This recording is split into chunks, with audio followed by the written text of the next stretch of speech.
አሁንም የኪራይ ጭማሪ እንደገና ባለፈው ወር እኮ ጨምሮ ነበር። እስከ መቼ ነው እንዲህ የሚኖረው ብሎ መጨነቅ ቀረ።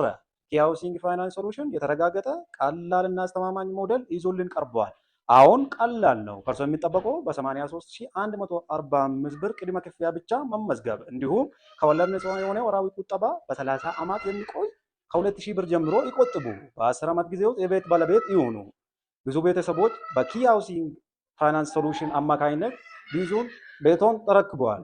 በተመጣጣኝና አስተማማኝ መንገድ ወደ ቤት። ኢትዮጵያ ውስጥ መኖሪያ ቤት መገንባት አድካሚና ፈታኝ እንደሆነ እናውቃለን።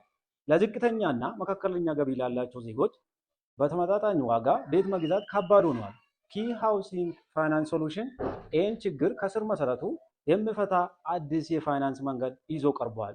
እርሶም የኪ ሃውሲንግ ተዘዋዋሪ ቁጠባ ፈንድ ሞዴል ነው። ሞዴላችን ቀላል ነው።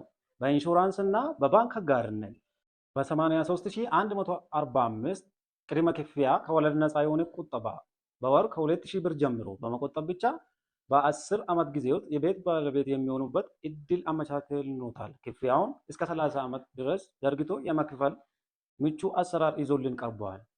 ስለ ኪሲኤችኤፍ የተዘዋዋሪ ሞዴል ለበለጠ ለመማር www.kchf.com ዛሬውኑ ይጎብኙ።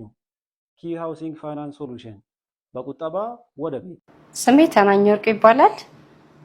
ባለ 3 መኝታ ነው የደረሰኝ ማሰልጠኛ ቃሊቲ ማለት ነው። የመጀመሪያ ዙር ተመዝጋቢ ነኝ። ትንሽ ያስፈራ ነበር የሚባለው ነገር ሚዲያዎች ላይ በተለያዩ ቦታዎች ላይ የሚወራው ነገር ትንሽ ያስፈራል። ግን እኔ ኪያውስን በጣም ነበረ ትረስትም በጣም አምነዋለሁ እና በጣም እድለኛ ነኝ።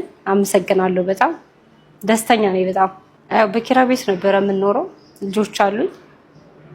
ያስጠላል በኪራይ በርግጥ ከቦታ ቦታ መንቀሳቀሱ ምናምን የሰው ፊት። አሁን ግን እድለኛ ሆኛለሁ። ብዙ የሚወሩ ነገሮች አሉ።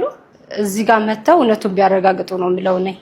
አድራሻ አንደኛ መገናኛ የካፍለ ከተማ ፊት ለፊት ማራቶን ህንፃ 4ኛ ፎቅ፣ ሁለተኛ ሜክሲኮ ደብረ ወርቅ ህንፃ 7ኛ ፎቅ፣ ሶስተኛ ካሳንቺስ መናኸሪያ ረዴት ህንፃ 9ኛ ፎቅ። ኪ ሃውሲንግ ፋይናንስ ሶሉሽን ቀላል ነው።